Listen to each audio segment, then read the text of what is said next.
ba pinofocus nyo sa kanila kung may guilt siya ng krimen? Hindi po trabaho ng legislature yon. Abuso yun. Kaya nga sinasabi, ay, kung gagawin yung parang investigasyon to, tatayo ako dito. Diba sabi ni, ni Pangulong Duterte? Hindi pa, hindi.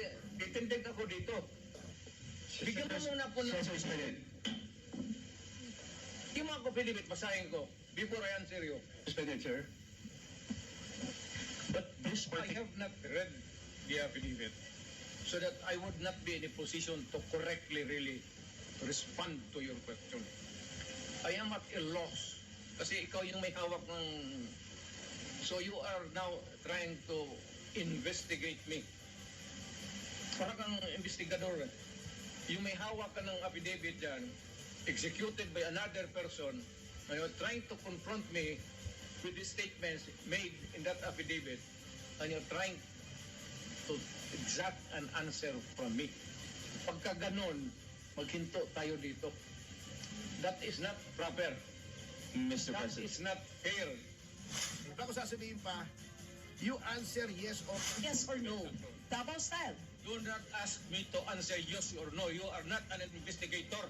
Mr. Chair, tayo po ay nasa investigasyon kasalukuyan. Yes, Mr. but you Chair. are not an investigator. Why are you asking me to answer Mr. Chair, yes or no? tinatanong ko ng... Point of Session order. suspended. Hindi mo pwedeng gawin yun. Legislative investigation. Sabihin, aware si Duterte ng gano'n. Eh, syempre, piskal yun eh. Abogado yun eh. Maganda yung quad kong kahapon. Masaya. Oo, Alam mo, masaya. pinaglaruan lang sila ni Pangulong Duterte. Natatawa ako eh. Talagang pinakita nila na sila ay walang alam. Ganun na. Hindi, natatawa ko. Bakit nila iniimbestigahan si Pangulong Duterte? Kung may kasalanan siya sa krimen o hindi. Iyon. Tinatawanan lang sila eh. Di ba, sinabi na ng hukuman, paulit-ulit na, at hindi yata pumapasok sa kukote nitong mga, nasa Quadcom kasi mahihina ang kukote. O hindi ko malaman kung mahina ang kukote o talagang, o hindi lang nila, clueless lang sila. O talagang ang pakay lang nila ay busitin si Duterte. Hindi, ang masama nun eh, pag na-high blood yun, baka biglang bumitaw eh. Yun ang nakakatakot eh. Ay di naman siguro sila naka-high blood eh.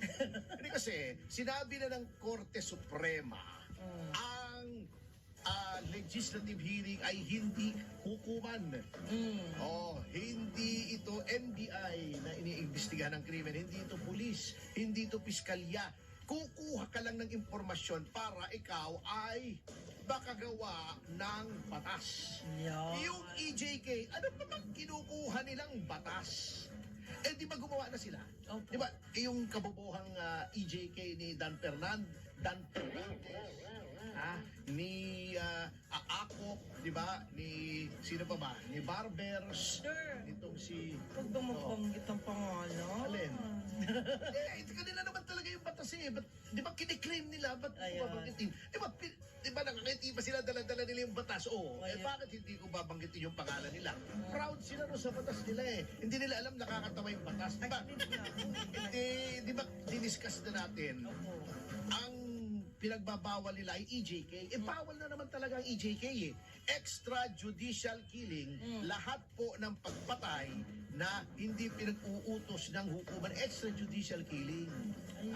But wala bang batas na nagbabawal sa pagpatay? Meron! Revised Penal Code. Wala bang batas na nagsasabi na kapag public official ay ang gumawa ay maximum penalty, aggravation yan pag public official. Pag wala bang batas na nagsasabing pag may reward system ay yan ay murder. Meron na, revised penal code. Aggravated ang homicide to murder kung by in consideration of a price, reward, or promise, yung reward system. So, inutil po. After 11th na yata yung kahapon, Opo. Pang-11 isa. After so many hearings, yun lang ang nagawa nyo? Yung EJK bill na kabobohan? Ay, sayang ang pera namin sa inyo. Sayang ang perang ginastos nyo panay Jollibee. Yung nakakain nyo sa amin, sayang yung Jollibee nyo. Kasi wala po kayo nagagawang batas. Kahapon, kala nyo, ginigrill nyo si Pangulong Duterte. Yun bang mga kinukuha niyong impormasyon kay Pangulong Duterte kailangan para gumawa kayo ng batas. Hindi na. Bakit? Nasagot na yun, nakuha niyo na kay Garma, yung sinasabi niyo reward system. O, nakuha niyo na yung kinukuha niyo kay Grijaldo, na ayaw naman bigay ni Grijaldo. At tingin ko, madedemanda kayo dyan. Ha? Parang tingin ko lang sa aking bolang kristal. Alam niyo, ang aking bolang kristal ay 2. Naku po. Dalawang bola. Bolang kristal. Pagka gusto ko malaman kung ano mangyayari sa yung hinaharap, tumutungo ako. Natanong ko yung aking bolang kristal na 2. Kinakalog-kalog ko.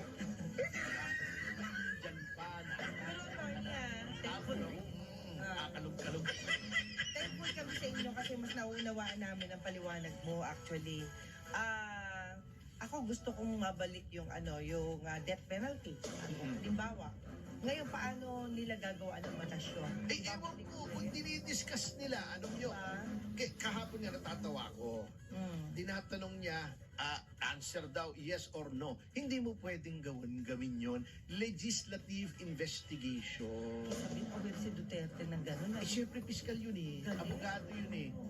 Bakit ba pinofocus nyo sa kanila kung may guilt siya ng krimen? Hindi po trabaho ng legislature yon. Abuso yon. Kaya nga sinasabi, kung gagawin yung parang investigasyon, tatayo ako rito. Di ba sabi ni Pangulong Duterte? Bago sasabihin pa, you answer yes or no. Hindi pwedeng i-answer ng yes or no. Sabi nga, alam nyo, eto na lumabas kahapon ang double standard ng Quadcom, ang double standard nila sa witnesses. Alam nyo, pwede naman palang tratuhin ng witness na nagpapaliwanag, bang nangangatuwiran, hindi kinokontempt, pwede naman. Bakit kay Pangulong Duterte ayos naman ang trato nyo? Ba't sa iba? Dahil kaya nyo, dahil hindi dating Pangulo. Dahil naalangan kayo, okay, sasabihin nila, hindi, kasi dating Pangulo yan, entitled to courtesies. Pero, may equal protection clause po tayo sa konstitusyon. Every person similarly situated should be similarly treated. Anong similar situation ni Pangulong Duterte sa ibang mga witnesses? They're all resource persons. Okay.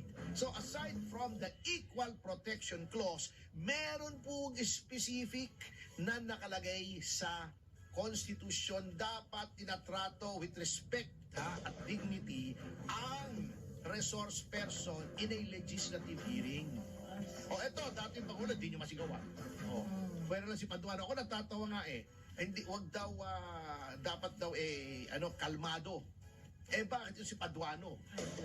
High blood lagi. Palagay ko to nung pinanganak to, sumisigaw na Kung niya sumisigaw, palagay ko hanggang mamatay ito, sumisigaw to Pinaglihi sa sama ng loob ito Yung may mga sinasabi noon, pinaglihi sa sama ng loob. Ayun. Ito naman si Abante, irrelevant naman, legislative inquiry, magko-quote ka ng pariseyo.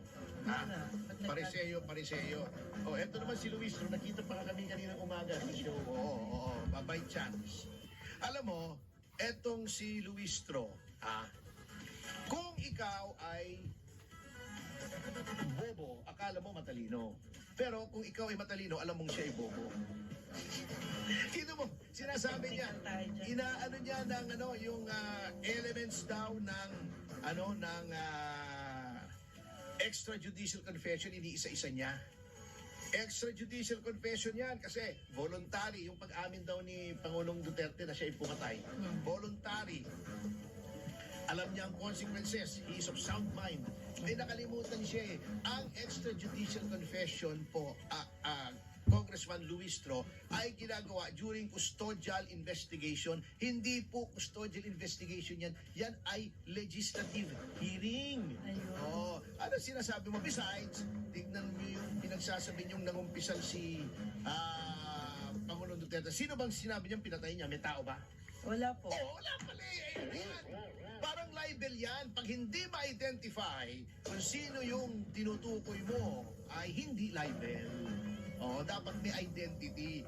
pinatay ko si ganito. Halimbawa, pinatay ko si Congressman Paduano. Sinabi ko, halimbawa, may pumatay kay Congressman Paduano. Wag naman sana, ha?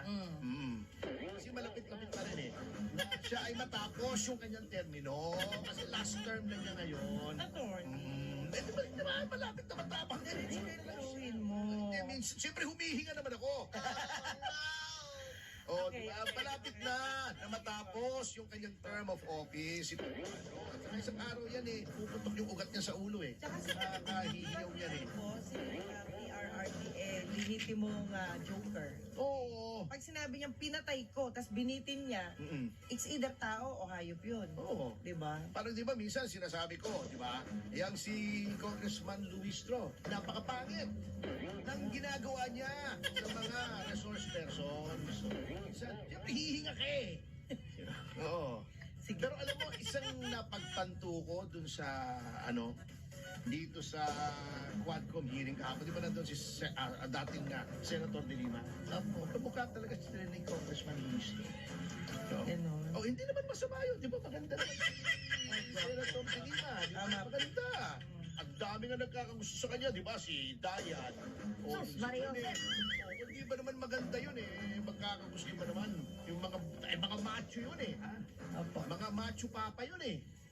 Sus, Mario Josep. Pero nanonood ngayon si Congressman Luistro kasi sabi niya binabantayan daw niya yung programa mo. Kaya nga sinasabi ko eh. Ay. Para naman, hindi naman sayang yung pagbabantay niya. Naririnig niya yung pangalan niya, di ba? Parang si Dan Fernandez. Oh, yeah. Merong bagong word pala gumagawa nga ako unti-unti ng Dan Fernandez Dictionary.